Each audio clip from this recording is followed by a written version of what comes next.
European scholars had known for many years that ancient Egyptians used a kind of writing called hieroglyphics, but they weren't able to understand a single word of it until Napoleon scientists discovered an ancient stele near the town of Rosetta that was written in both ancient Greek and hieroglyphics.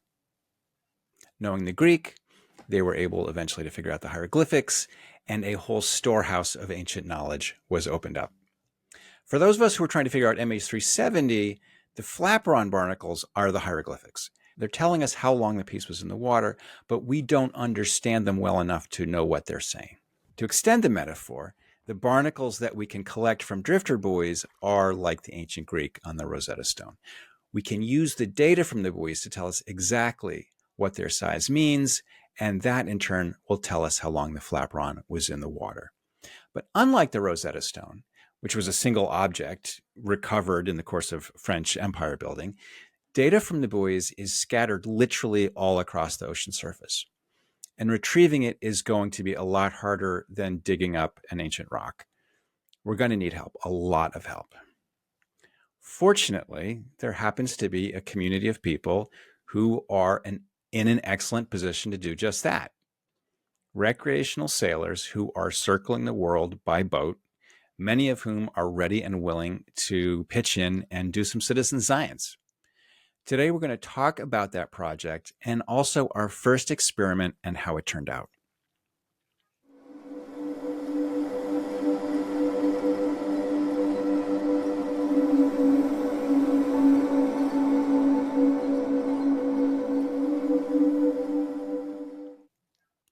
Hi, everybody. Jeff Wise back with you. Before we get started, I would like to thank Keely once again for all of her hard work and smart ideas, and also to all the other members of the community who have pitched in with ideas and offers of help. And thank you as well to everyone who has pitched in and been supporting this work with paid memberships here on the YouTube page and also at findingmh370.com, where, of course, even if you don't want to donate financially, you can just sign up for free and get a weekly newsletter that will alert you to new videos and tell you more information about what's inside those videos. I'd also like to draw your attention to a news item that I think has particular relevance to our case. The Guardian is reporting that Russian saboteurs are suspected of planting an incendiary device on board a plane, presumably a cargo plane, which then flew to Birmingham. The device was offloaded. It subsequently ignited in a warehouse. If it had ignited in flight, it could have been catastrophic. People could have died. The German press is reporting 3 other similar incidents, all believed linked to Russian saboteurs. The story hasn't gotten a ton of attention in the general media, and I think that it should, because what's more alarming than the damage to these particular aircraft potentially is the idea that civil aviation is no longer off limits. A decade after Russia shot down MH17, it's effectively extending its attacks against civil aviation. And if it gets away with planting incendiary devices on cargo planes, it's going to be a matter of time before it's sabotaging passenger planes in flight. It's a dangerous situation. I feel it's underappreciated, as viewers of this podcast will know. Okay, anyway, let's get on with the show. Let's talk about citizen science. As I'm sitting here before you, it's day 17 of the Kickstarter. The idea being to buy a flaperon and let it loose to see if barnacles grow on it in the same way that they did on the MH370 flaperon. If you would like to help out with that, please do. We are not currently on track to meet our goals, frankly. And if that's the case, the flaperon will not be setting sail, which would be sad. So if you want to kick in, maybe it'll work. However, the Finding MH370 project will continue regardless, because the other half of the project will continue apace, and that is to build a robust understanding of how Lepus barnacles grow in the southern Indian Ocean so we can understand where the Reunion flaperon floated from. And this is something that we can do without any budget at all. Just the engagement and enthusiasm of volunteer citizen scientists. Now, just to give a nutshell background for those who might be coming in a little late into the show. We've been going for quite a few episodes now. But if you're new to the show, goose barnacles are a kind of organism that look like a mollusk, but are actually more closely related to crabs and lobsters. When they first hatch, the larvae swim around freely throughout the ocean, all around the world's oceans, really. But when they're approaching adulthood, they find a piece of floating whatever out in the open ocean and they crawl around it, they search it out, and they find a nice spot. They like to be kind of in the shade, in a nice little nook and cranny if they can find it. They find the spot that they like, and then they glue their head to that substrate, whatever it may be. And they will be stuck there for the rest of their lives. And they will filter food from the water with these kinds of appendages that are evolved from their feet. And they grow bigger and bigger and bigger. Now, a couple of things about this creature. The scientific name is Lepus anitifera. And there's some useful things about it. One, their larvae are just all over the place. So anything that falls in the water, they don't live in very cold water, but pretty much everything else all over the world's oceans, they will be just randomly distributed, and anything that falls in, they will attach to and start to grow. And so they also grow really fast because they evolve to complete their lifestyle on things, their life cycle on things like logs and seaweed that decays relatively quickly. So almost anything that falls in the ocean, if you pull it out sometime later, it will probably have lepus growing on it. And you can gauge how long it's been in the water by how big the shells are. And if you know something about how the currents flow in that part of the ocean, you can work backwards to figure out where the object started its journey. So scientists have used this to estimate the origin of things like ghost fishing nets and even dead bodies. There's one major problem with this approach, and that is that we don't really have a super solid idea of just how lepus barnacles grow in the wild. It's really hard to study animals that are drifting across the open ocean. The best data that we have is from lepus that grew on moorings near the shore. And there's good reason to doubt that that would necessarily be the same growth rate as what would be experienced out in a drifting thing on the open ocean. And also, in the studies that have been done, it's pretty clear that lepus grow at different rates depending on things like water temperature and how much food is available to them. So it would be really helpful to be able to calibrate the growth rate of freely drifting lepus with known temperature and nutrient gradients. Now, in the last season, we carried out sort of an accidental experiment, you might say, to take a stab at estimating lepus growth rate. What happened was an Australian boater was on vacation. He had moored at this island off the northwest coast of Australia. A storm kicked up while he was camping on the island. The storm carried his boat away, and it capsized, and it floated all the way across the Indian Ocean, and it washed ashore on a French island near Madagascar called Mayotte. And some pictures were published in the newspaper.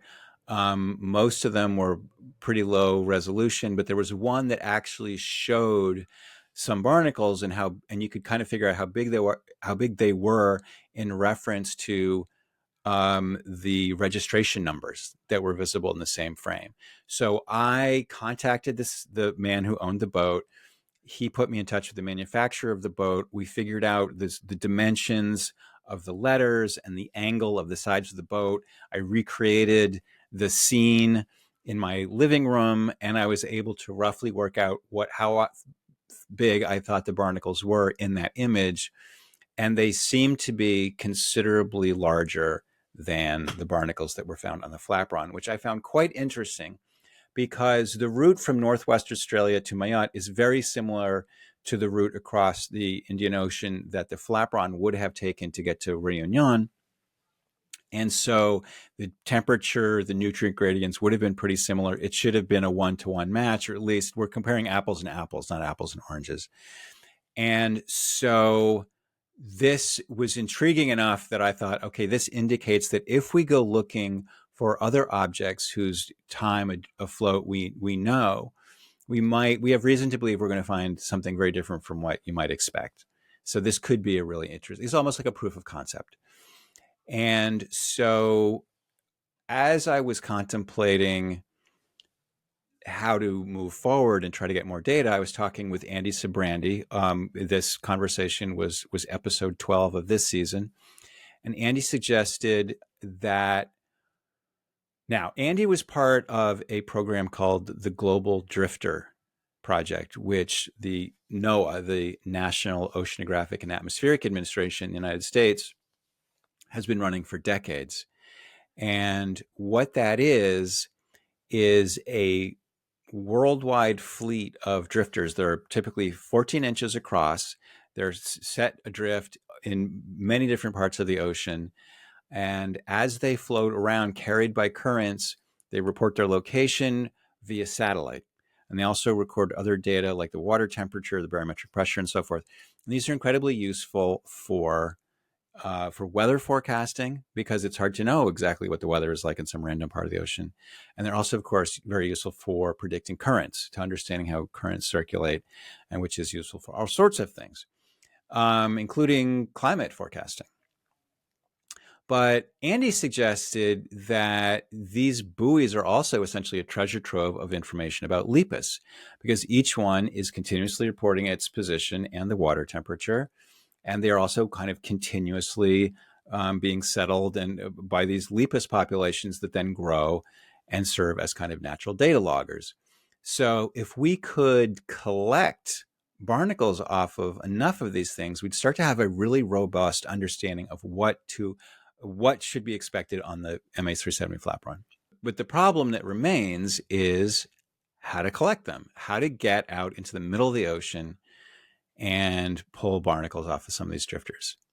So in a recent episode, we tried to collect one of these drifters as it came ashore on the coast of Kenya. We basically watched it through the NOAA website, and we saw that it was about to go ashore, reached out to the owner of a nearby windsurfing hotel, who very gamely offered to send one of his employees to go find it. Unfortunately, by the time they were able to collect this buoy, it had already been noticed by a local person who chopped off all the barnacles and took it and wandered around with it for a while. And there was no data. The data was gone. But it was sort of a proof of concept, at least in that it's possible to reach out to people who are on the scene and ask them to help you. And we did retrieve a buoy. So it was a partial failure. It was also a partial success, in that it showed us that at least the concept is not completely impossible.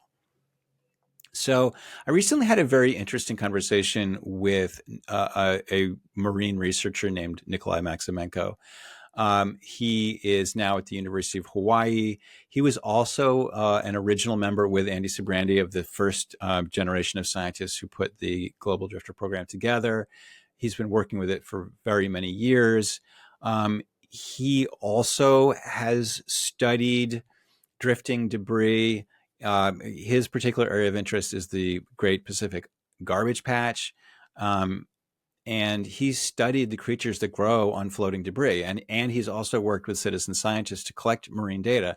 So in many ways, he's the perfect person to come to with a problem like this. So he gave me some really interesting advice. For one thing, he advised me that it's better to collect global drifters at sea, because if you wait until it comes through the surf zone, stuff can get really battered back and forth. It'll be carried ashore over the reef and scraped, and it'll be carried back out and scraped again. And by the time it comes to rest, it can just be completely sanded clean, as he put it. Okay, so collecting drifters at sea might be a better bet. You'll avoid this reef damage. You'll avoid other people getting to it first and scraping it off. Okay, so how do you do that? I didn't know. I turned to an old friend of mine, Stephen Hale, who for many years was a brewmaster in St. Louis. But since then, he and his wife, Sarah, have retired, and they now sail around the ocean in a catamaran.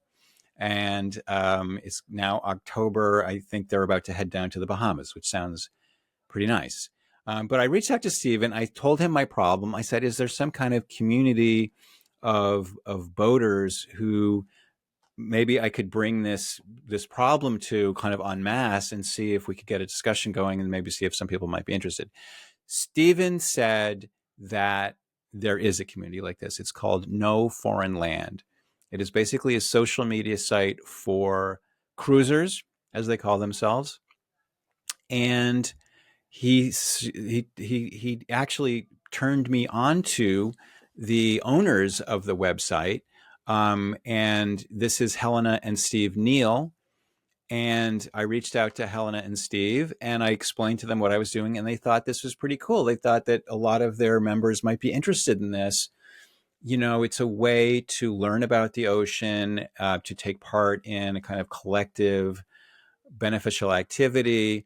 A lot of cruisers are sailing with their kids and are kind of homeschooling their kids on board and might be able to use it as a kind of a science lesson for them. So I am going to be setting up a page on No Foreign Land.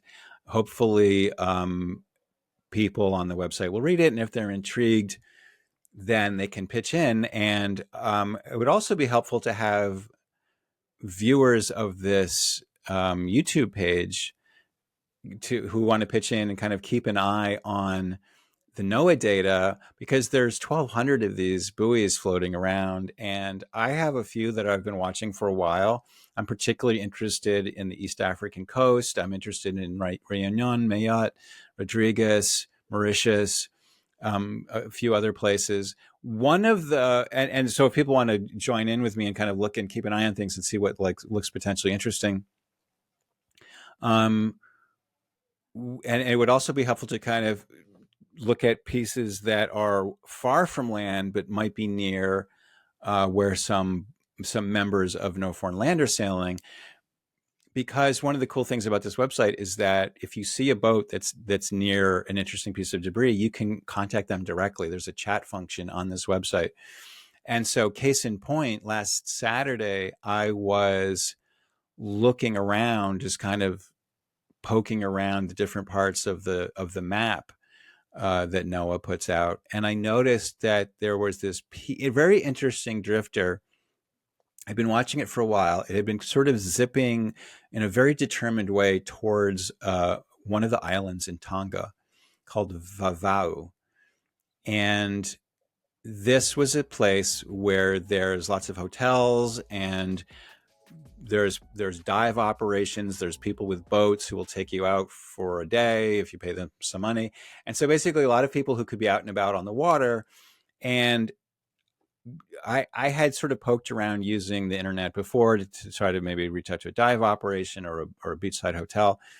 Now I went in with No Foreign Land and I zoomed in to see what would be the nearest boat to this piece of debris that had kind of swung towards this island and then kind of looped around and come around and was now just 12 nautical miles away, which in ocean terms is really, really close. I mean, a reasonable motorboat can get to 12 nautical miles in like half an hour. So I thought, oh, this could be a great opportunity. So I just reached out to the nearest boat, and it's a boat called Itchy Feet. And I clicked and I sent a chat and I thought, what are the odds that this person is going to challenge me? But with a matter of minutes, Leslie Graney answered me and I explained to her why I had reached out to her. And she said, why are you reaching? I'm just a normal boater. I'm like, yeah, but you could help if you're interested. So Leslie and her husband, Peter, leaped into action. It was like 6:30 in the morning, but they just, they're very energetic people. I mean, I think if you sail around the world, you're kind of a pretty active person just by nature. You can't be too much of a couch potato if you're sort of out crossing the ocean by yourself. So they leaped into action. I waited until it took them a couple hours to kind of maneuver close to where this thing was drifting. And I tried to estimate where they could find this buoy. Now, here we run into the first problem, which is that the data that NOAA shows on this particular website is 3 to 4 hours old, closer to 4. And it updates every hour if you're lucky. Sometimes it doesn't. We were lucky. And you can sort of project forward based on how it's been moving in the past. If you are lucky, it will move in a very steady way. Sometimes these things just go in a straight line. They go the same distance every hour, and it's not that hard to plot where it's going to be in 4 hours. However, and this one had been like that ish. I hadn't really thought about it too much, but now I thought about it a lot, and I kind of furrowed my brow, and I guesstimated a location. I sent it over to Leslie and Peter, and they very gamely set about searching for it. Now, here we have a second stroke of luck. The first stroke of luck being that Leslie and Peter are just super game to like field a request from some random person from half a world away. The second stroke of luck is that Pete is a retired former longline fisherman. So he would go out from New Zealand, where he's from, and he would put out these long lines, and the fish would hopefully bite the lures, and then he would have to go and find the buoy. So I think for most people, most human beings on planet Earth in the year 2024, looking for buoys in the open ocean is not something that is part of their professional expertise. And yet here we are. I happened to find one who had years and years of experience looking for buoys. So that was a stroke of luck. However, it turned out that my estimate of where this buoy had gone was wrong, because it did change direction. It did change speed. As they were out there, the wind was picking up, the waves were getting bigger. Leslie very gamely sent me a video of the conditions on their boat. Okay, conditions at sea. Looking for our drifting buoy, 13/0/1742. Yahoo, Babao Group, Tonga. There's Peter in the cockpit. Jumpers. Good ship. Itchy feet. We find it. Okay, that's all. In her estimate, they could see a couple 100 yards, but no more than that. We don't really know what color this buoy is. That's not part of the data that you can easily see. I'm sure we could probably dig it up if we get clever. But to make a long story short, they sailed out there up and down on the ocean for hours. And I was texting with them, and every hour a new data point would drop, and I would try to revise my estimate. There was some confusion because latitude and longitude can be displayed in different formats, and if you have the wrong format, you're going to go to the wrong place. So eventually I was like, you guys should give up. And they kept searching even after I said they should probably give up. They actually went back in, and then they went back out again and looked some more, because they truly are that kind of people. They are very dogged and determined people. I'm deeply grateful to them. They didn't find it, but after all was said and done, Leslie sent me the track of of their GPS location as they were going up and down and searching, and we can compare it to where the buoy actually was in retrospect. My takeaway is that what they were doing was possible, but I was making it a lot harder for them by giving them data that was so old. And now, as I think I've mentioned this in an earlier episode, it's possible to get fresher data, and I'm working on that. So this whole experience, even though, oh, and something else I want to say is that after this all, we kind of leaped into action and did this whole exercise, and I hadn't even talked to them. I didn't know really much about them. After it was all over, I connected with them for a video call, and I asked them about themselves. This is what they said. Well, Leslie's been sailing since she was probably 20, eh? Yeah, Something like right that. after college. So I work and then I take off sailing around the world, and then I run out of money. I went back and worked. And Peter was a commercial fisherman in New Zealand. That's as far as we got in the interview before my video interview software went kaput. I didn't realize it. We had a very long, lovely conversation, and a lot of what they told me I've related to already in this podcast. But I'm sorry I wasn't able to air more of our interview. Um, I'm learning about collecting drifters from Ocean Buoys. I'm also learning about how to use this video software. I should have, the minute your image froze on that video, I should have stopped and restarted, but I didn't. So there we are. But anyway, I hope that our conversation will continue because they are super good buoy searchers and they seem into it. And I hope that we can work together and get some real data, because I feel like we're this close. We know how to do it. We know where these buoys are. And I think that once we get this community going on no foreign land, and I figure out how to up the frequency, if the data is only an hour old, Pete told me that when he is searching for his tuna long line buoys, it would send out a GPS signal every 15 minutes. And it still took a little bit of doing, but it was pretty easy to go find those buoys. 4 hours is way too long. I think an hour will be like a piece of cake. It won't be as easy as 15 minutes, but I think it will be eminently doable. I think another thing we're going to need to look out for is how windy is it. By the time Leslie and Pete stopped their search, it was like blowing 15 to 20 knots, maybe 25 knots, like a lot. And I'm someone who messes around in kayaks. I would never go out in that kind of weather. So bigger waves just mean you can't see as far. It's going to be a lot harder to pick out something like that out of the water. So we're gaining a lot of knowledge. We're gaining ways to reach out to people. I'm really excited about the possibility of building a community of people who are psyched to gather some data. I think we could really get a lot of data. I think we can really have a really robust idea of how Lepus barnacles grow on objects in the kind of water that the MH370 flatbron floated through. And we will get ultimately, before too long, honestly, a really robust sense of whether it's a binary. I think it's going to be a binary picture. It's either going to be the barnacles on the flatbron were way too young, or we're going to be able to say, you know what, there's vagaries, there's variations. Sometimes there's not enough nutrients to grow quickly. Sometimes the water is not the right temperature to grow quickly.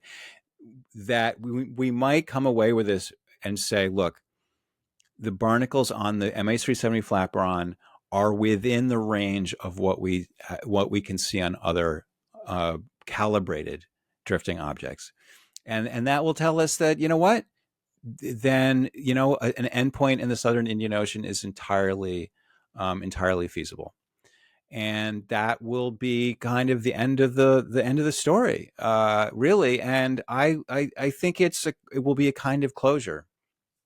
So, and I think closure is really what we're looking for.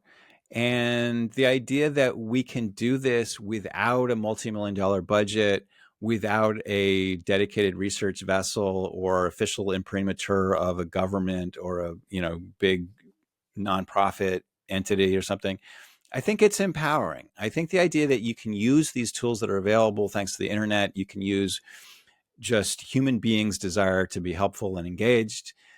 It's potentially really cool. I'm about as excited about my MH370 obsession as I have been in a very long time. So I would like to thank Leslie and Pete. I would also like to thank Helena and Steve. I would like to thank, again, Keely for all her help and all the people in the community. I've had so many people reach out and offer to help in so many different ways. And even people who just comment or write me emails. I'm really grateful for the extent to which you're engaged. This is it has been a very long road and a kind of at times rocky road. I have taken my lumps and I have had my frustrations, but it keeps coming back to the fact that there's a lot of people that really care passionately about this topic, and that's who I do this for. I do this for the people who really believe that we can solve this mystery and it really matters. So thank you to all. Again, if you haven't already, please like and subscribe, yada yada. Sign up for the free newsletter at findingmh370.com. If you want to sign up for a paid subscription, that of course is super cool. And until then, I will tell you what I always say: don't stop looking and don't stop asking hard questions. For now, this is Jeff Wise saying goodbye and see you later.